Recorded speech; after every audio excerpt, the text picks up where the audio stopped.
Fala galera, seja muito bem-vindo ao nosso episódio do Pode Ser. Hoje recebendo uma grande amiga minha, analista corporal, Eveline Fortes. Nome forte, o nome marcante. Eu conheço a Eveline há muito tempo, desde o tempo de escola propriamente dito.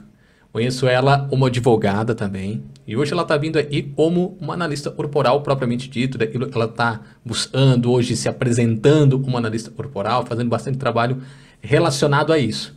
Eveline, seja muito bem-vinda. Obrigada, é um prazer estar aqui. Pode ser? Top. Vamos Eveline, conversar um pouquinho. Vamos conversar sim.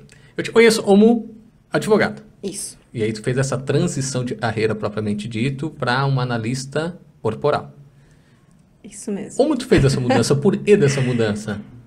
Essa mudança começou há uns 3 anos, mais ou menos, porque, na verdade, eu sempre gostei dessa parte do desenvolvimento humano. Sempre foi algo que me chamou muita atenção, né? Então, uma das opções de faculdade era psicologia, direito também, então optei pelo direito, mas sempre com um pezinho ali, né?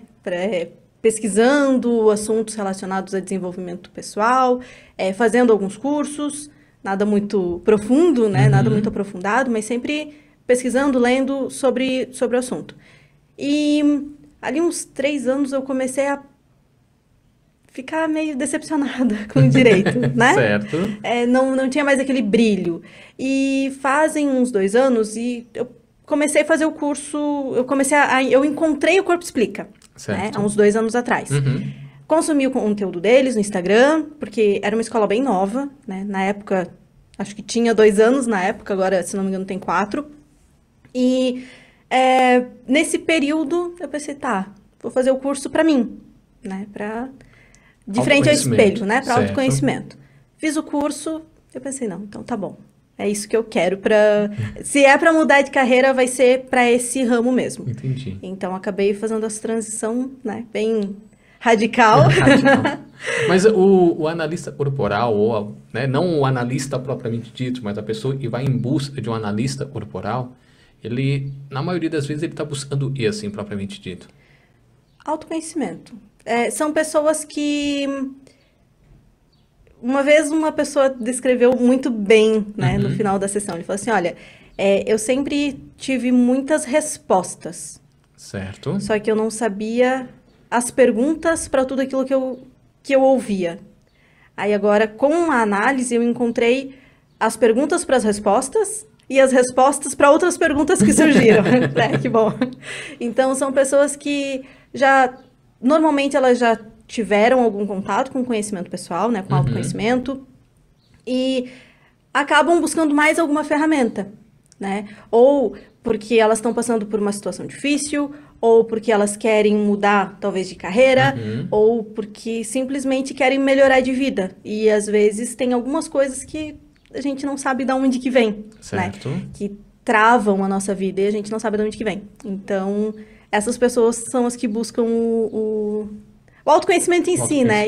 E também a análise corporal. Sim. Então, talvez seja uma dor, mas principalmente pode ser por um ato de mudança, propriamente, de busca, de crescimento, de evolução, e ela vai buscar um analista corporal para poder encontrar alguns traços para poder se resolver, vamos dizer assim, se entender, né? Se conhecer, propriamente dito. Tá, e o analista corporal propriamente dito, a escola, né, e tudo mais, isso é uma ciência? Isso vem da onde, propriamente dito? A análise corporal, né, ela começou lá na época do Freud, com o Reich, que estudava, trabalhava junto com o Freud e também era psicanalista, né? E eles tinham clínicas separadas e o Reich, ele começou a perceber que as pessoas que iam até ele, elas tinham corpos parecidos e os problemas também eram parecidos. Certo. As queixas que elas levavam também eram as mesmas, né? Então, ele começou a ver o padrão que existia entre corpo e mente, né? Então, a gente sempre fala que uma época, antes de Freud, só tinha corpo, né? Os médicos, eles só estudavam o corpo. Certo. Todas as doenças eram solucionadas pelo corpo. Sim. Freud veio e falou assim, não, então, não é bem assim, tem uma mente ali dentro, né? Dentro desse corpo tem uma mente. E aí o Reich falou que, calma, Tem uma mente e um corpo, mas na verdade os dois são uma coisa só. Os dois funcionam juntos. Uhum. Tanto que, quando você olha um, você consegue enxergar o outro. Um é reflexo do outro. Que legal. Uhum. Então, se tu trata, por exemplo, corpo, tu consegue, de uma certa forma, tratar mente. E se tu trata a mente, consequentemente, tu tá tratando o corpo também. Tem muitas coisas que são bem relacionadas. Uhum. Inclusive, a questão de dores... o Corpo Explica em si, ele está fazendo algumas pesquisas, inclusive com câncer, né? Uhum. Para verificar como que a mudança de mentalidade interfere na cura do câncer. Uhum. Então, para ver como as coisas estão muito ligadas, Interligadas, né? Uma sinergia entre Sim. eles, né? Uhum. Que legal. E daí na análise corporal, propriamente dito, ela analisa o corpo da pessoa, alguns mesmo. pontos da pessoa. Quantos pontos? 6. 6 pontos. E dali ela traz um resultado, vamos chamar assim, de uma análise, e ela consegue decifrar essa pessoa, entre aspas, né? Como um perfil, um comportamento, o que seria assim, propriamente dito? Nós chamamos de traços. Traços. São 5 isso. traços e são 6 partes do corpo que a gente analisa. Certo. A ferramenta ela é bem simples, mas ela é bem poderosa, como a gente fala. Legal. É uma tabela, Uhum. né? Tem 6 partes do corpo aqui e 5 traços aqui. Certo. Então, em cada linha, a gente analisa uma parte do corpo específica e distribui 10 pontos para os traços. Tá, né? vamos lá, deixa eu te Sim, interromper. vai. Vamos imaginar o seguinte, tu vai me analisar. Sim. Só um exemplo, né? Tu vai analisar a B é o primeiro ponto. Isso. Certo? Então tem lá, a B é o primeiro ponto, tem os 5 traços. Os 5 traços. Aí se for o primeiro traço, tu vai botar um número. Número 1, 2, não? Como é que é? Não, a gente... Vou começar fazendo tua análise.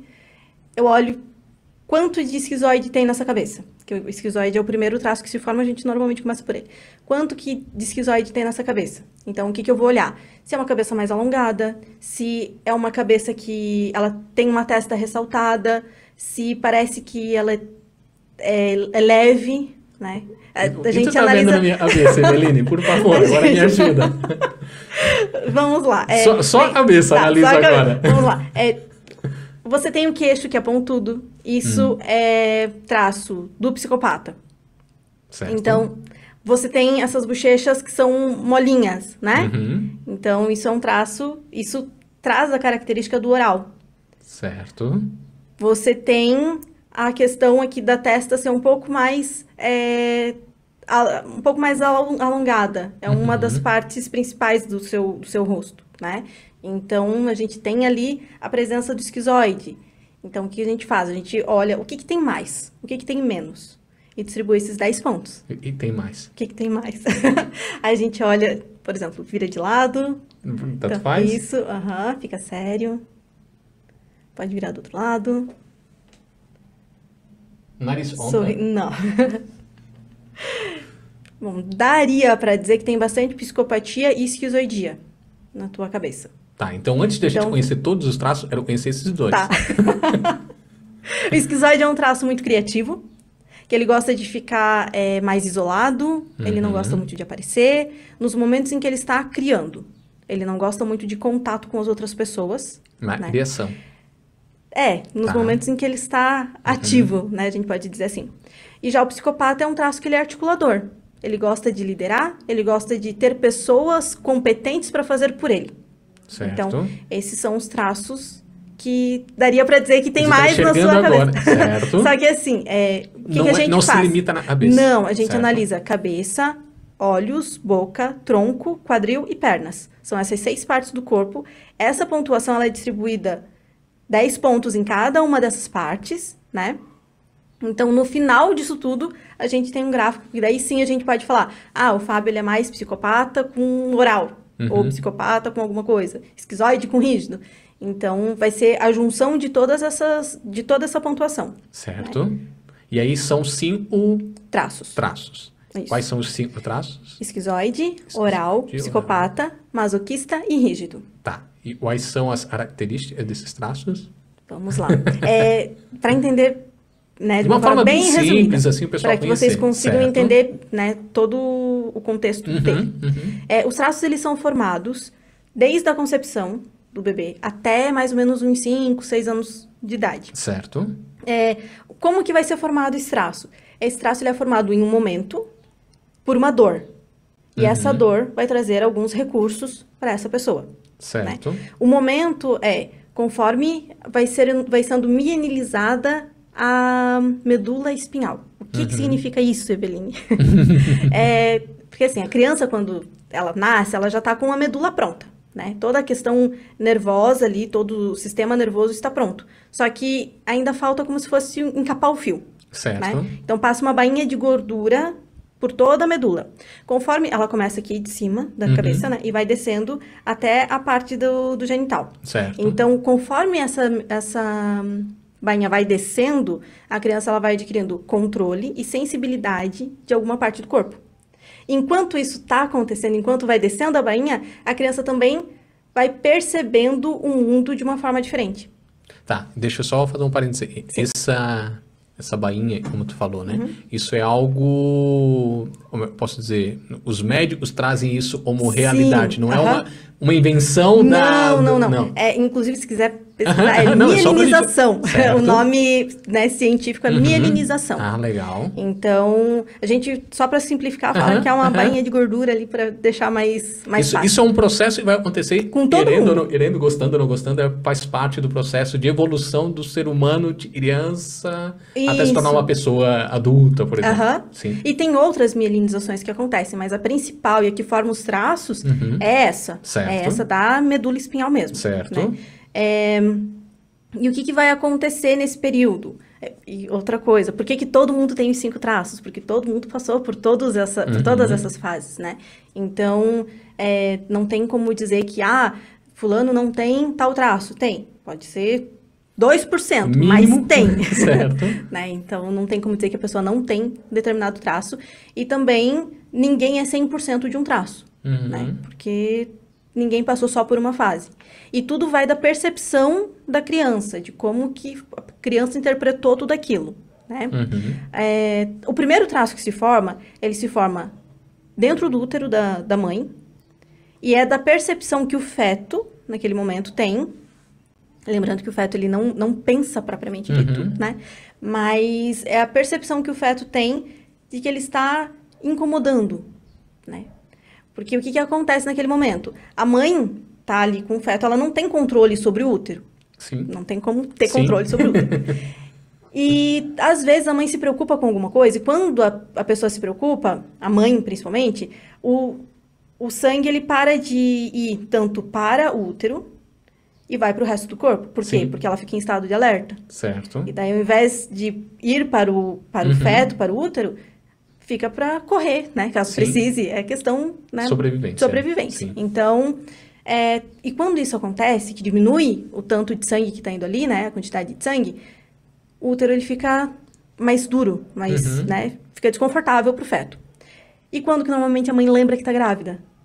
Quando a criança chuta. Sim. Né? Só que esse chutinho é espasmo que a criança tem, que o feto tem. Então, o que ele percebe? Que quando ele tem o espasmo, o mundo dele fica ruim. Então, ele começa a concentrar toda a energia dele para a cabeça. Entendi. Então, nesse momento, se forma o traço de caráter esquizoide. Então, normalmente, quando a mãe tem passou por um momento trágico ou teve uma gestação difícil, a tendência de ter um filho com predominância esquizoide é grande. Certo. Né? Lembrando que esses nomes não têm nada a ver com patologia, né? Sim. Ou nada do tipo. E o que vai trazer para essa criança, inclusive depois, quando ela for adulta? Vai ser uma pessoa que ela vai ser mais introvertida, né? Vai gostar mais de ficar no cantinho dela.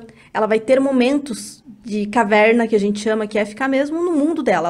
Ela cria um mundo paralelo, né? Então, e ela é muito imaginativa e tem uma criação muito, muito fantástica. Ela consegue criar coisas do zero que ninguém jamais imaginaria. Legal. Né? Então, esse é o superpoder dela, a gente pode dizer assim. E outra característica é que ela consegue sintetizar coisas muito rápidas, muito fáceis. Ela entende muito fácil, né? Ela tem um poder de aprendizado muito rápido também. Certo. Né? Então, esse é é o esquizoide. Uhum. Depois a criança nasceu e ela começa a mamar. Sim. O mundo dela ainda é a mãe, né? Que tem a fase da amamentação. Ela chora pra chamar atenção quando ela tá com fome, quando ela tá com sede, quando ela tem alguma coisa incomodando. Sim. Ela pegou um brinquedo no chão, ela coloca na boca. Então, essa é a fase oral. Tudo que a criança faz é pela boca, Sim. né? É o poder de comunicação dela. Sim. E quando ela se comunica e a pessoa não entende o que está acontecendo, ela se sente abandonada. Certo. Então, a dor desse traço é o abandono, né? E ela vai, para evitar o abandono, ela vai ser uma pessoa que se comunica muito bem. E vai ser uma pessoa muito empática, Uhum. né? Então, ela vai também ser muito sensível de ver uma pessoa que ninguém sabe que a pessoa não tá bem. Vai chegar pra pessoa e vai perguntar o que tá acontecendo. Ah, eu notei que você tá estranho hoje. Uhum. Então, essa é uma das características do oral, né? Certo. Por quê? Porque ela precisa se comunicar e a forma que ela aprendeu de chamar a atenção e de não ser abandonado foi chorando, Uhum. né? Uhum. Então, essa é a forma que ela encontra de sobreviver. Certo. O esquizoide, só voltando um pouquinho, ele é aquela pessoa que ele tem os ossos mais aparentes, é mais alongado, tem a cabeça um pouco maior, Sim. né? E o oral é o oposto. Ele é mais molinho, ele é mais redondinho, se fosse colocar formato, ia ser um círculo. Certo. Já o esquizoide ia ser um palitinho. Então, por quê? Ele vai ter feições mais infantis. Porque entre você abraçar um bebê e abraçar uma pessoa com pontas, com ossos, de quem que você vai chegar perto? Fofinho. Da pessoa fofinha. Então, essa é uma forma, inclusive, da pessoa afastar ou aproximar as pessoas, conforme a necessidade que ela tem, né? De suprir e de não sentir mais aquela dor que ela sentiu naquele momento. Depois vem o psicopata, que é quando a criança já começa a interagir com o mundo, né? No mundo dela não é só mais a mãe, agora tem outras pessoas. E o que acontece? Ela começa a perceber que o que ela faz tem importância. Então, a criança imita um bichinho e o pai fica, vem cá, fulano, olha, meu filho aqui imita o bichinho. Enquanto tá fazendo o que o pai quer, o pai tá dando atenção. Sim. Parou de fazer o que o pai quer, porque cansou, alguma coisa assim, Sim. fica ali e o pai pega e sai. Ou, ele começa a perceber que se eu pedir pro pai, ele não vai me dar um pirulito.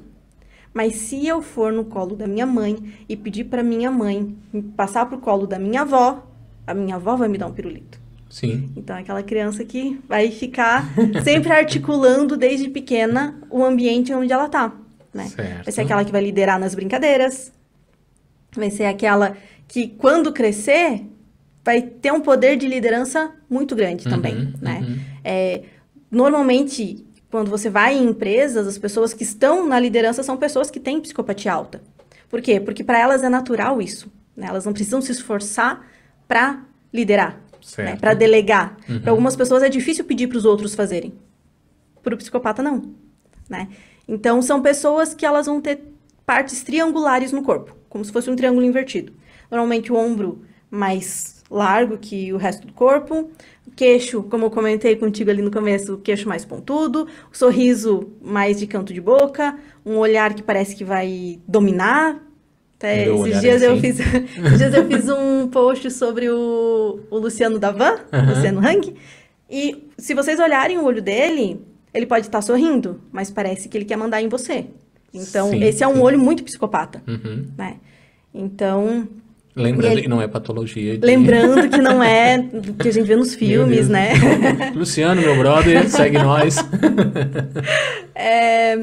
Então, essa criança, esse adulto, ele vai ter o poder de liderança, de articular, de delegar funções. Para ele vai ser muito fácil, né?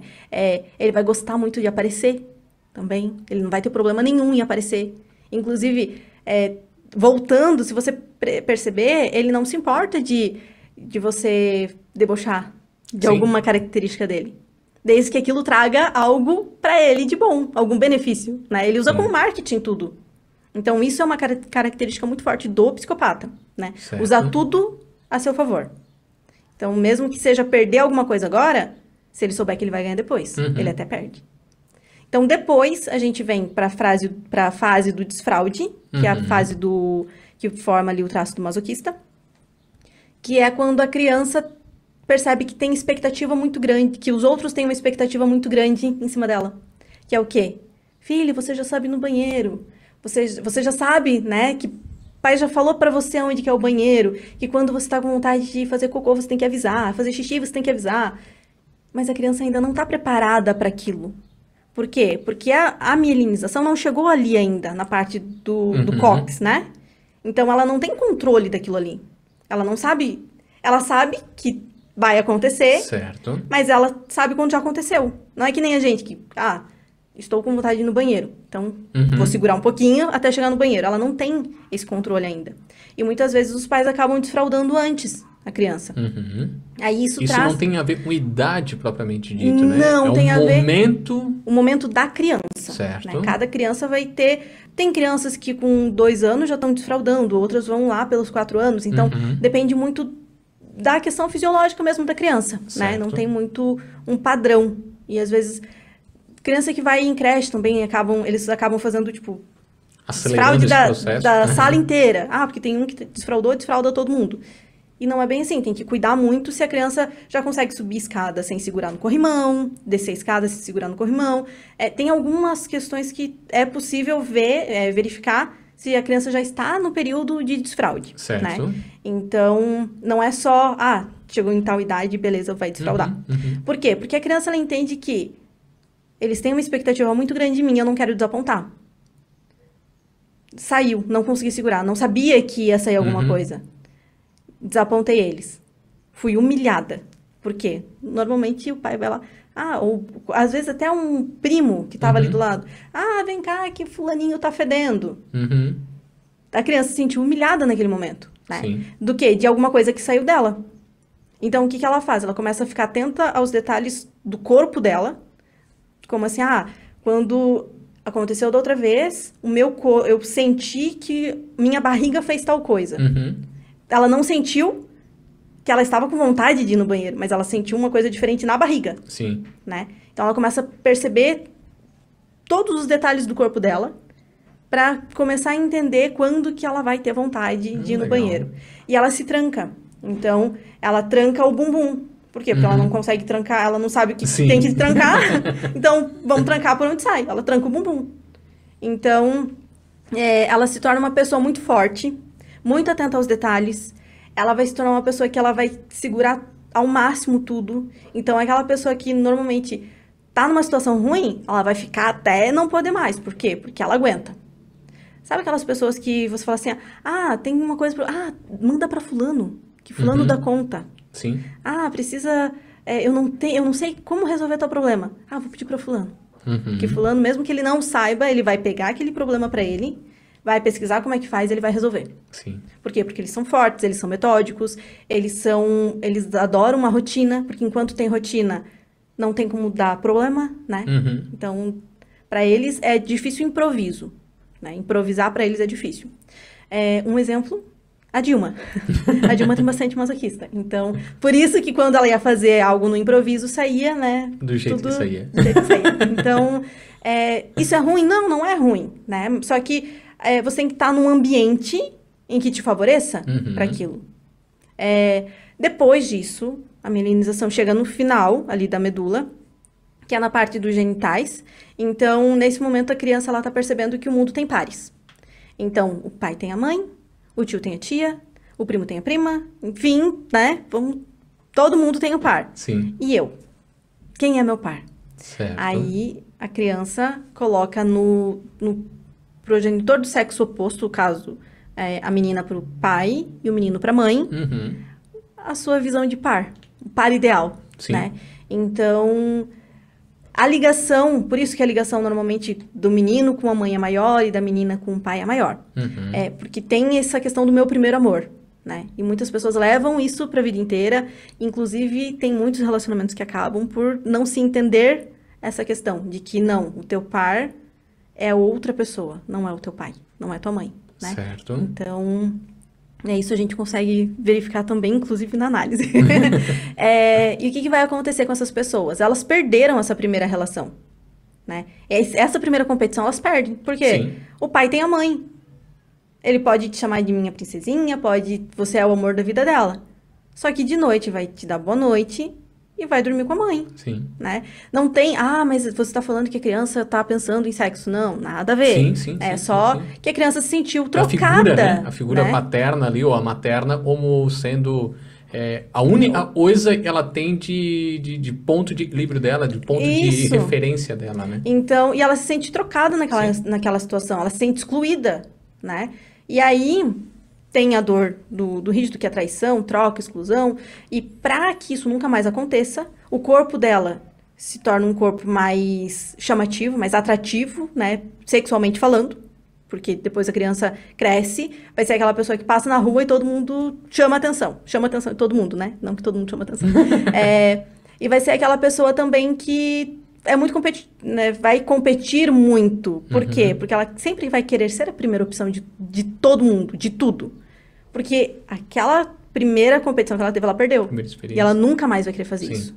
Isso, Então, essa perda dela ali, não necessariamente é racional, né? Tipo assim, no sentido, eu perdi, né? Talvez é algo que aconteça lá dentro da mente dela e ela perde, mas não é tipo assim, nossa, perdi pra mãe. Não é isso, né? Não. É tudo inconsciente. Certo. Né? O consciente, né? Mais ou porque menos. Tem os estudos que falam que até os 7 anos a criança não consegue ter pensamentos por ela mesma, né? Tudo são sensações, emoções, percepções. Sim. Não é que ela não tem um raciocínio tão lógico assim, né? Então, tudo isso vai para o inconsciente. Então, a questão da humilhação é inconsciente, é tudo inconsciente. Sim, né? sim. E também não tem a ver com como a mãe ou o pai quis que a criança se sentisse, sim. né?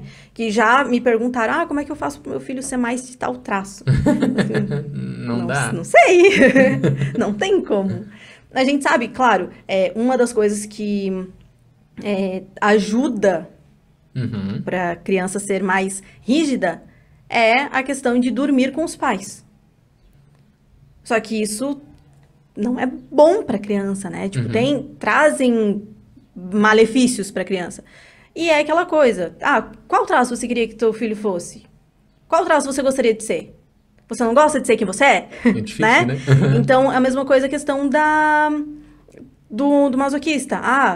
Vou desfraldar meu filho mais cedo para que quando ele cresça, ele seja uma pessoa metódica, ele seja uma pessoa que vai planejar as coisas. Independente. Mas quem disse que realmente só isso vai fazer com que ela seja, né? Tem toda a questão de como que a criança se sentiu. E vai que na fase da gestação, ela se sentiu muito mais rejeitada do que humilhada nessa fase do desfraude. Não tem como saber, né? Então, não tem como escolher o traço da criança. É algo quase singular, né? É da pessoa propriamente dito. Não tem como, claro, e outra pessoa dizer assim, não, tu vai ser assim, tu vai ser assado, né? Vou criar desse jeito para ser assim. Não vai ser. É algo singular, pessoal, único, exclusivo daquela pessoa, né? Inclusive por irmãos gêmeos, com a mesma criação, né? Sim. Elas percebem o mundo de uma forma diferente. Sim. Mas enquanto um chorou 5 minutos, o outro também chorou. Deixei chorar ao mesmo tempo. Tinha 2 babás, as 2 babás pegavam na mesma hora. Só que a percepção da criança é outra. Sim. Então não tem como. Uma pode sentir mais ou menos abandonada, isso. né? Legal. E deixa eu te perguntar, né? Nessa questão da traço, né? De a pessoa sentir. Por exemplo, vamos imaginar, a gente é a mesma pessoa em todos os lugares. Pelo menos deveria ser a mesma pessoa em todos os lugares. Mas vamos imaginar que no relacionamento a pessoa é de um jeito, na empresa ela é de outro, e em sociedade ele é de outro. Existe essa possibilidade, vivendo a questão do traço, por exemplo, em Ásia eu sou mais afetivo, mais sentimental com minha esposa. No trabalho eu tenho que ser mais rígido, tal. E com a sociedade eu sou mais boa praça e tal. Tem essas mudanças de traço conforme o lugar onde a gente está inserido ou não? Sim, pode existir. Inclusive, a gente, com essa ferramenta, quando você mede esses traços, você consegue fazer acordos com eles, né? Eu vou precisar usar o meu traço amanhã, o meu traço rígido, que é o executor, que vai, né, executar com agilidade. Então, que eu faço? Eu cuido dele hoje, eu deixo ele de stand-by hoje. Paradinho. E amanhã eu uso ele, eu coloco, porque o rígido ele gosta de parecer sempre perfeito, né? E pra ele a aparência é muito importante. Então, Sim. faço uma maquiagem, coloco um salto alto, coloco uma roupa bem, né, bacana. Quando eu me sentir bem, que eu tô me sentindo confiante, aí eu vou e faço tudo que tem pra fazer. Uhum. Beleza, usei o traço. Quando eu chego em casa, eu cuido dele depois. Eu recompenso ele pelo dia exaustivo que ele teve, Sim. né? Então, tem pessoas que têm, vamos supor, um relacionamento em que tem um esquizoide, que é mais de ficar sozinho, e o moral, que gosta de falar. Se ele não cuidar, eu tô falando dos traços principais, Sim, tá? sim, Que a gente sim, já sim. conversou aqui, todo mundo tem os 5. Se ele não cuidar um pouquinho da parte emocional dele, ele vai chegar em casa e a mulher dele vai querer falar, e ele não vai ter paciência. Por quê? Porque o oral, ele precisa falar para se entender, Uhum. né? E o esquizoide, quando você falou um A, ele já sabe tudo que tu quer falar. Sim. Então, ele não tem paciência para esperar o oral Sim. falar. Então, ele precisa, para que esse relacionamento dê certo, se os dois quiserem, né? Ele precisa entender, não, então tá, então eu não vou usar tanto esse meu traço Uhum. fora de casa, para que quando eu chegar em casa, eu consiga acolher a minha esposa, Sim. né? Ou o meu esposo, Sim. né? Quem tiver o traço oral. Então, e a mesma coisa a pessoa que é oral. Ah, eu não vou deixar para usar toda a minha oralidade quando eu chegar em casa. Por quê? Porque eu vou sufocar a pessoa que tá comigo. Então, eu vou sair com amigas, eu vou sair com amigos, eu vou conversar com pessoas, eu vou comer, que Sim. também ajuda o traço oral, eu vou, sei lá, caminhar na praia descalço para ter Uhum. sensações. Isso tudo auxilia o oral. Certo. Então, quando eu chegar em casa, eu não vou precisar falar tanto, eu não vou precisar de tanto acolhimento Uhum. do meu par, né? A gente pode conversar sobre coisas que têm a ver com os dois, Uhum. sobre coisas que os dois gostam. Posso ouvir ele falando das ideias que ele tem, né? Então, tudo tem como você se moldar para cada ambiente, Certo. conforme a sua necessidade. Certo. Só que, claro, tu não perde a tua essência, né? Sim. Tu vai ser sempre o Fábio, eu vou ser sempre a Eveline. Então, a essência da gente vai continuar, vai ir com a gente onde for. Legal, legal. E deixa eu te perguntar, né? Tu falou ali, tu deu um exemplo e eu acabei lembrando de algo, não sei se isso tem alguma coisa a ver ou não. Por exemplo, o homem chega em casa e a mulher quer falar, falar, falar. Existe algum traço, ele é mais característico de mulher ou de homem, ou não tem nada a ver? Não. O que que acontece? O que que acontece é que muitas vezes a gente pensa, não, mulher tem que ser mais sentimental e o homem mais racional.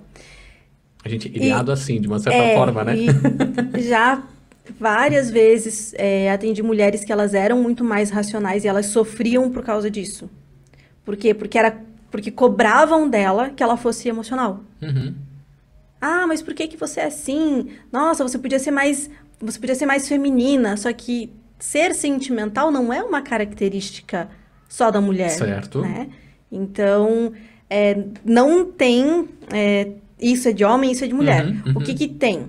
Nós temos, a gente aprende, né, Uhum. durante o curso, a questão das polaridades, masculina e feminina. O homem, quem tem que ser o homem da casa? O provedor, a pessoa que mantém a casa, né? Quem é a parte feminina? É a parte cuidadora, a parte que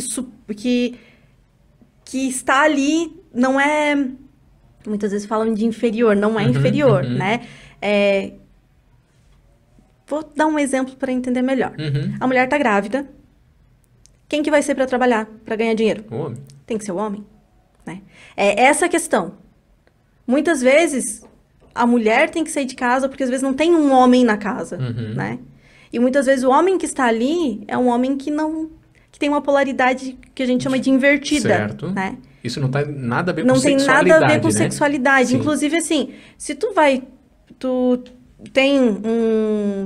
conhece alguém que tem um relacionamento homoafetivo, tu vai perceber que tem um que tem uma polaridade mais feminina e outro mais masculino, Sim. né? Então, e aí é aí que tá o conflito, que muitas vezes tem mulheres que têm uma polaridade mais masculina e aí se envolvem com homens com polaridade feminina.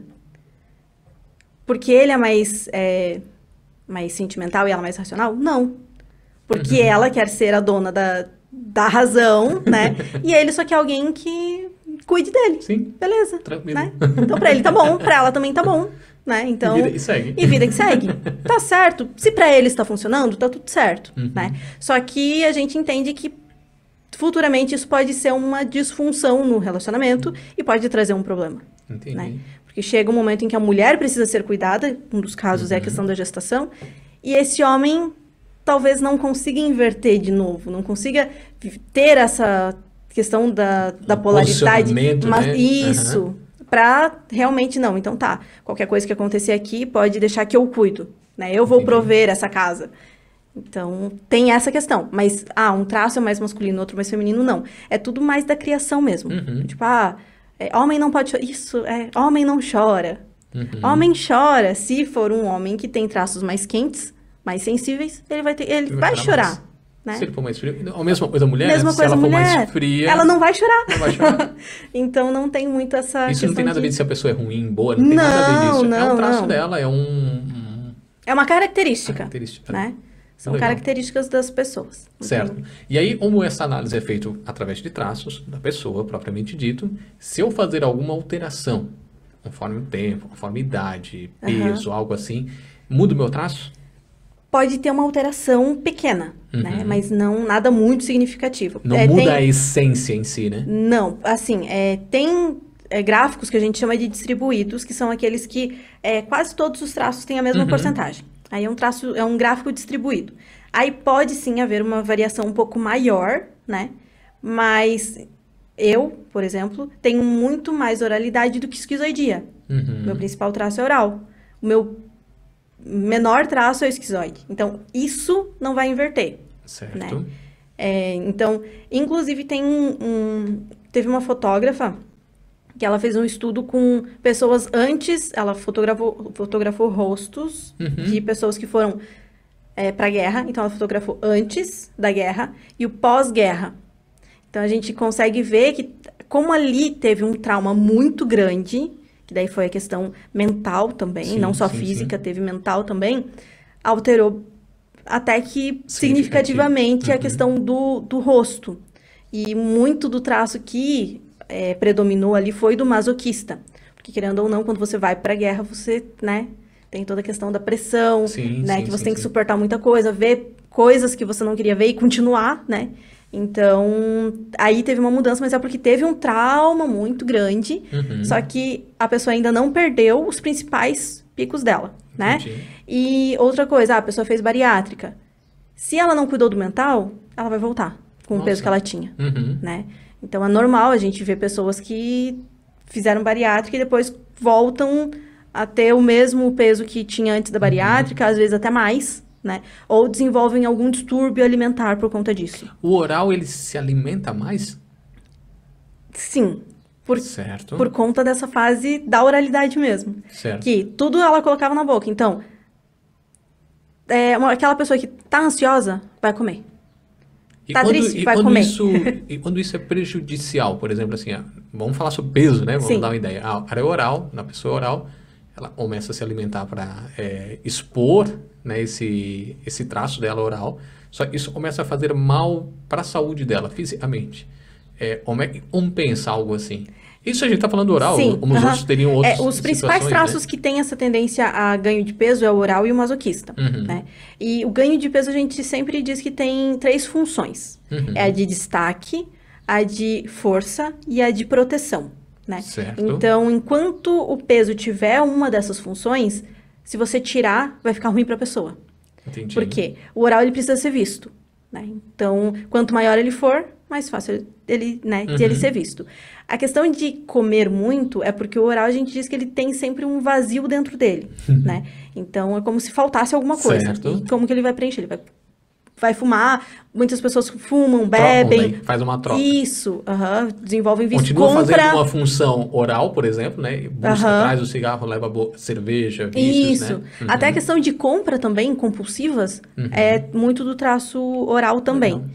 Para preencher o que ele não sabe o que tá faltando, né? Sim. Mas como que preenche isso? Às vezes conversando com alguém, desabafando, né? Sendo sendo acolhido. Leitura faz bem? Leitura faz, mas ele tá sozinho, né? Entendi. Então, Ele necessita ele ter precisa de pessoas. pessoas, ele precisa de sensações. Uma das coisas também que precisa muito é de necessidades básicas. Comer, beber, tomar água, né? Comida, tomar água, ir no banheiro, dormir. Então, eu sou uma pessoa que, se eu tô com sono, eu fico totalmente estressada. Com fome? Também. Com sede? Também. Com frio? Também. Então, necessidades básicas, né? São coisas que afetam. Aham. E muitas vezes, a pessoa tá com sono, alguma coisa tá desagradável, ela vai comer. Sim, Mas não é sim. fome que ela tem, é sono. Sim. Né? Mas ela não sabe, ela não consegue perceber que é isso. Dá o real Né? significado, Isso. né? Uhum. Então, quando começa a afetar a saúde, é importante, claro, médicos, nutricionistas e tudo mais, Certo. mas também entender o porquê que aquilo está acontecendo. Sim. Né? Porque se você está em um ambiente ruim, a tua tendência de ganhar peso é maior. Uhum. Né? Por quê? Porque você não é visto. Então, enquanto você não for visto, você vai ter que crescer. Ou, na questão do masoquista, é quando a pessoa tem que carregar muita coisa. Um corpo pequeno não carrega muita coisa, né? Quanto maior for, mais força tem, Certo. teoricamente, mais força tem, mais coisa consegue carregar. levar. Certo. Tem até uma moça que ela fala que sapo tem mais calorias do que um chocolate. Então, quanto mais sapo a pessoa engole, maior ela fica também. Certo. E outra questão é a questão de proteção, que aí vai muito também pro traço rígido, que é, a pessoa, o rígido é um traço que chama muita atenção, né, pela questão física mesmo. Ela está em um relacionamento, para não chamar a atenção de outras pessoas e não ter, né, problema com o par dela, às vezes ela acaba querendo omitir essa sensualidade, né, o corpo dela, para não correr esse risco. Ou quando sofreu abuso. São algumas questões que fazem com que o corpo, com que esse peso extra se torne uma capa protetora, Certo. né, Sim. da pessoa. Então, tem esses 3 fatores. Uma Enquanto não autodefesa. descobrir o motivo daquele peso, dificilmente a pessoa vai conseguir perder aquilo ali, né? Sim. Não adianta só tratar como é que eu posso dizer? O efeito. O efeito. Tem que cortar antes, né? Isso. Então, tá prejudicando a saúde da pessoa? Vai, faz tudo que tem que fazer com o médico, nutricionista, Sim, faz os sim, exames sim. todos certinhos, mas verifica a causa o também. autoconhecimento, né? se conhecer, saber Isso. o porquê. Legal. Evi, eu sei que tu tem ali um canal no YouTube, se eu não me engano, Papo de Analista. E Papo de Analistas. O que é um Papo de Analistas? Papo de Analistas é um bate-papo que eu e a Ana Rita Abdala, que é uma colega também analista, nós resolvemos criar a partir dos nossos papos Certo. pelo Zoom, né? Aham. Porque o curso ele foi feito online, então não tinha esse contato assim com outros alunos, é mais difícil do que uma sala de aula presencial, né? A gente Certo. sabe disso. Então, depois a gente começou a pesquisar alguns perfis. A gente se conheceu, começou a curtir conteúdo uma da outra, começou a conversar, e aí a gente pensou, né, por que a gente não passa o que a gente está tendo de troca para outras pessoas também? Né? Porque a gente via que mais analistas sentiam essa mesma falta. E também para as pessoas que buscam o autoconhecimento. Porque Certo. assim, a gente leva para o Papo de Analistas casos que são muito frequentes nos nossos atendimentos. Que eu já atendi bastante, ela já atendeu bastante, e são casos repetitivos, né? Que, eu atendi 4, 5 casos da mesma situação, mesmo gráficos parecidos. E ela também. Então, predominantemente um exemplo, pessoas com masoquista e com rígido alto são pessoas que não conseguem descansar. Então, nós fizemos um quadro, né, onde a gente fala sobre esses casos, e um dos temas foi pessoas que não conseguem descansar. E a gente dá dicas para as pessoas, a gente fala como se fosse um caso só, mas é um compilado de vários casos, né? Então, a gente fala como se fosse um caso só, e a gente dá dicas para as pessoas que não conseguem descansar, o que elas podem fazer. Mas não é como se fosse um tutorial, né? É um bate-papo mesmo. Então, nós duas conversando sobre um caso específico e a gente dar alguns spoilers do que pode ou não fazer legal. nesses casos. E isso é semanal, mensal? Semanal. Semanal. Nas quintas-feiras a gente posta no YouTube e nos sábados a gente posta nos perfis do Instagram. Que legal. No meu e no dela, né? Uhum. São pequenos vídeos. São curtinhos, assim, no máximo 10 minutos. Acho que o maior que tem 8. Então, é bem bacana, assim, para assistir. Quando você Sim. tem um tempinho vago ali, pode assistir, que é um conteúdo bem interessante. Então, é um bate-papo entre duas amigas analistas. Isso. Duas amigas analistas, contando de alguma situação. Contando não no sentido de expor ninguém, não é essa a ideia. Não. Inclusive, tem casos nossos ali, a gente não fala que são nossos. Mas ó, vai dar uma olhada, é da Eve, tá? E aí vocês conversam e trazem essa informação. E aí Isso. tem uma boa engajamento do pessoal? O pessoal costuma perguntar muita coisa pra vocês? Sim, é porque as pessoas se identificam muito, né? Porque, por exemplo, quando a gente colocou ali das pessoas que não descansam, veio bastante gente. Eu não consigo, eu sou isso aí. Como é que eu faço para descansar? Então, são problemas que as pessoas têm no dia a dia delas. Sim. Né? Então, a gente só coloca os que aparecem mais justamente para isso, né? Para que alcance mais pessoas e para que mais pessoas possam se beneficiar com aquilo ali. Sim. E esse pessoal, né, esses analistas propriamente dito, isso é um grupo de pessoas que vem crescendo hoje em dia, ou como é que é tratado essa formação de analistas propriamente dito? Tá. A formação do Corpo Explica, porque assim, tem outros cursos, né, referente à análise corporal, tem alguns que chamam de leitura corporal, mas que faz a medição, né, que coloca a porcentagem nos traços, que faz esse gráfico mesmo, é só o Corpo Explica. Certo. Né? E a escola do Corpo Explica, ela tá crescendo bastante, porque é novo, né? Certo. Porque tem 4 anos, se não me engano, na escola. Sim. Então, é um assunto novo que está chamando muita atenção, né? Então, tá crescendo bastante. A questão de analistas formados pelo Corpo Explica, aí não cresce com uma velocidade tão grande. Entendi. Porque muitas pessoas fazem o curso mesmo para autoconhecimento. Agora eles estão indo para uma linha mais terapêutica também, que eles fazem um acompanhamento com a pessoa. Tem um curso, né, de formação, mas daí tem um acompanhamento um pouquinho mais próximo. Então, muitas pessoas acabam fazendo curso para isso, não legal. Tanto para trabalhar com a análise corporal, né? Legal. E a tua análise, propriamente dito, onde tu vai fazer a tua análise, tu prefere fazer ela presencial ou tu só faz via Meet, via Zoom, ou é a tua forma de atuação? Eu estou praticamente 100% no online mesmo. Online, certo. Tanto pela questão, né, que a gente está vivendo de pandemia e tudo mais, quanto praticidade também. Porque eu atendo bastante gente de fora. Entendi. Então... Tu não fica preso a uma região, uma cidade, né? E assim, a questão do presencial tem o deslocamento ou meu ou da pessoa, né? Tem o tempo que se perde nessa parte mesmo, né? Sim.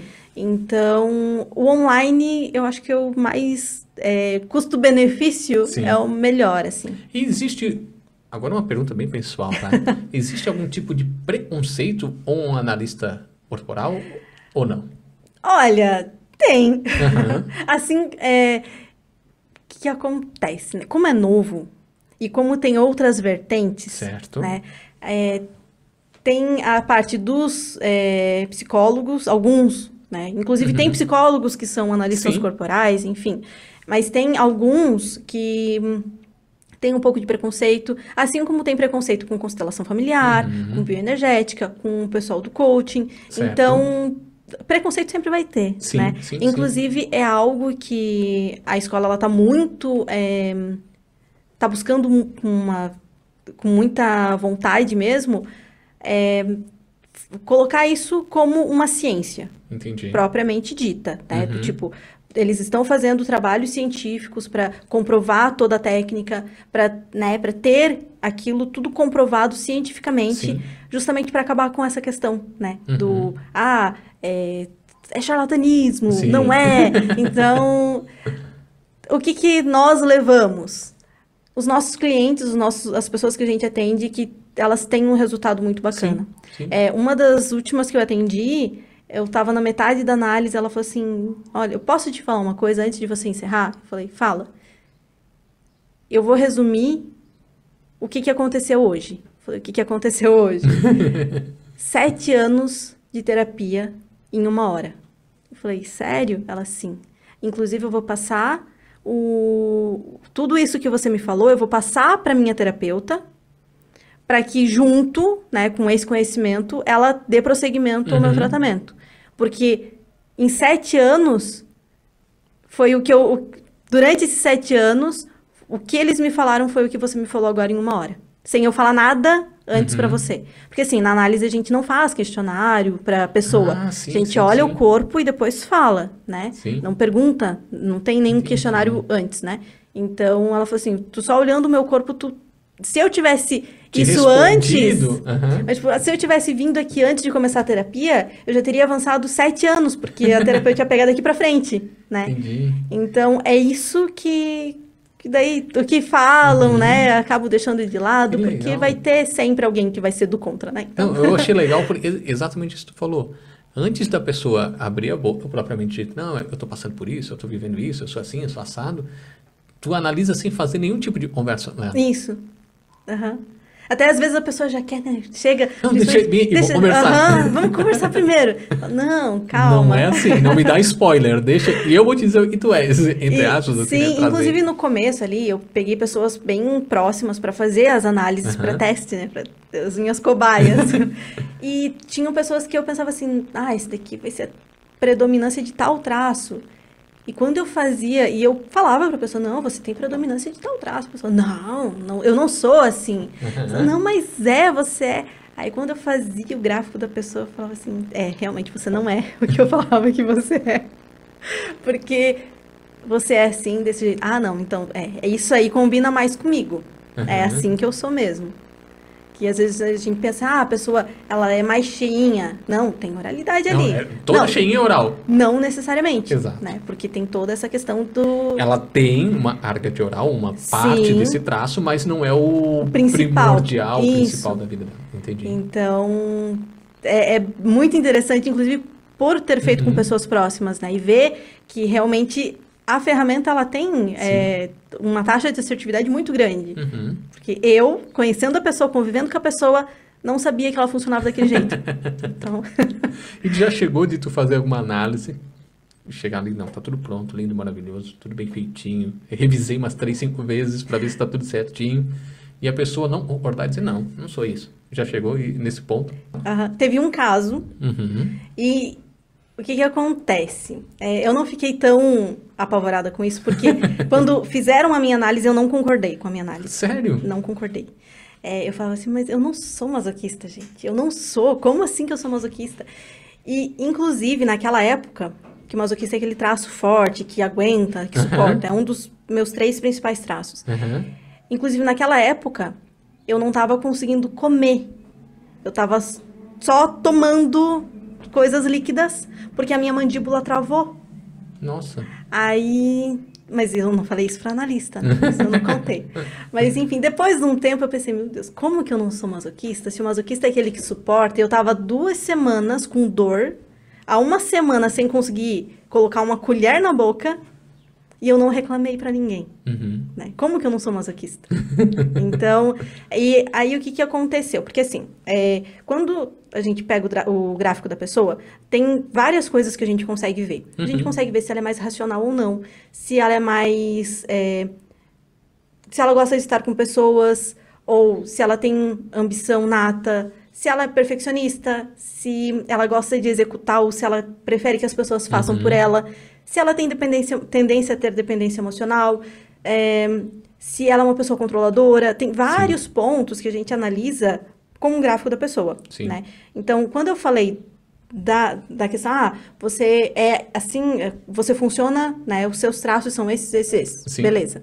Não, eu não sou. Falei, então tá bom. Então, você... Daí eu fui para outra parte, né? Falei, então tá bom. Então, me pergunta, me responda. Você é uma pessoa que você não é tão emocional? Porque pelo que a gente vê, pelo que tá aqui no teu gráfico, você é uma pessoa que você é mais racional e tal. Você tem picos de emoção, só que você não vai ter várias emoções durante o dia, né? E eu fui conversando com ela sobre essas outras partes, né? Aí ela concordou. Aí ela falou, não, realmente, eu sou isso. Eu falei, então tá bom, se você é isso que eu tô te falando, é porque os teus traços são esses que eu falei pra você, né? Certo. Então, é porque, como às vezes a gente pensa muito no traço isolado, Uhum. né? Ou no A nome, pessoa, né? a pessoa fica, não, mas, você tem bastante rigidez. Acontece muito com pessoas rígidas. Você tem pico de rigidez. Daí a pessoa, não, mas eu não tenho rigidez. Porque eu não gosto de aparecer. Eu gosto de ficar isolado, não gosto de falar com ninguém. Uhum. Aí você, tá, mas você prefere criar ou você prefere fazer atividade física? Não, eu adoro fazer atividade física. Tá. Tá, mas você prefere ficar sozinha quando você vai numa festa? Você prefere que ninguém olhe pra você? Ou você prefere que as pessoas te notem? Ah, não, se ninguém me notar, eu vou ficar magoada. Tá, então o que que acontece? É que esse teu traço rígido que você fala que não existe, ele está no que a gente chama de dor. Então, você não está usando ele, você está sufocando ele, ou você está usando de uma forma errada e ele está só na parte ruim dele. Então, ele não vai aparecer porque ele quer ser perfeito e ele não se sente perfeito. Ele não vai executar, por quê? Porque ele acha sempre que antes de executar, ele precisa fazer muita coisa para melhorar, né? Sabe, aquelas pessoas que... eu vou começar a fazer um podcast. Ah, mas eu ainda não tenho um cenário legal. Não, mas eu ainda não tenho um microfone bom. Ah, mas eu ainda não sei fazer tal coisa. Eu, sabe, sempre procurando uma justificativa para não começar. Sim. Por quê? Porque não quer estar, não quer ter erro nenhum. Só que como que a gente melhora? A gente melhora fazendo, Sim. né? Então, quando a pessoa ela tá muito na dor, que a gente chama, ela acaba fugindo, né? Tendo umas fugas pro lado errado. Entendi. Por quê? Porque é mais fácil fugir do que enfrentar o problema, né? Que legal. Ô, Eve, a gente está finalizando agora o nosso bate-papo, tá? Estamos chegando no fim. Mas eu iria, uma boa oral, né? Uma boa, já com esse traço bem desenvolvido, eu queria que tu trouxesse ou uma frase, ou uma palavra, ou era outra coisa que tu acha que faça sentido e te represente nesse momento, ou represente a Eveline como um todo. Que frase e palavra tu traria nesse momento? Se fosse de oral, seria um texto, né?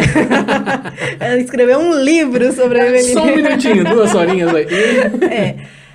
Olha, eu acho que é